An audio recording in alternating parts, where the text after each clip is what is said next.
ದೇವಸ್ಥಾನಕ್ಕೆ ಹೋಗಿ ದೇವಸ್ಥಾನ ಮುಂದೆ ರಾಜಶೇಖರ್ ಇರೋರು, ರಾಜಶೇಖರ್ ಹತ್ರ ಪೂಜೆ ಮಾಡಿಸಿ ಆ ಪೂಜೆ ಮಾಡಿಸ್ಬಿಟ್ಟು ಒಂದು ಅಷ್ಟೋತ್ರ ಮಾಡಿಸ್ಬಿಟ್ಟು ಒಂದು ಪೂಜೆ ಮಾಡಿಸಿ ತೀರ್ಥ ತಗೊಂಡು ಇಳ್ಕೊ ಕೊಂಚ ತೀರ್ಥ ಎಡ್ಸ್ಕೊಂಡ ಸರ್ ಬಿಡ್ಕೊ ಯಾವ ನಮ್ಮ ಮನೆಗೆ ಶಿವಪ್ರಸಾದ್ ಅಂತ ಒಬ್ರು ಅಂಕಲ್ ಬರ ನಿಮ್ ಮೇಷ್ಟ್ರು ಇವ್ರನ್ನ ಧೂರ್ತ ಏನೋ ಧೂರ್ತ ಅಂತ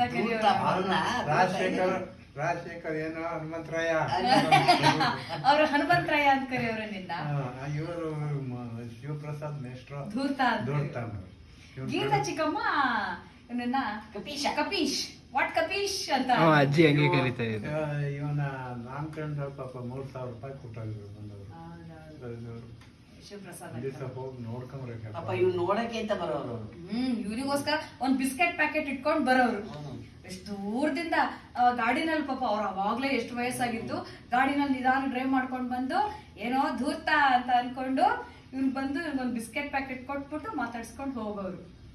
ಆಗ್ಲೇ 89 ವರ್ಷ ಅವ್ರಿಗೆ, 80-85 ವರ್ಷದವ್ರು ಅವರು. ನಿಧಾನಕ್ಕೆ ನಿಂಗೋಸ್ಕರ ಗಾಡಿ ಓಡಿಸ್ಕೊಂಡ್ ಬರೋರು.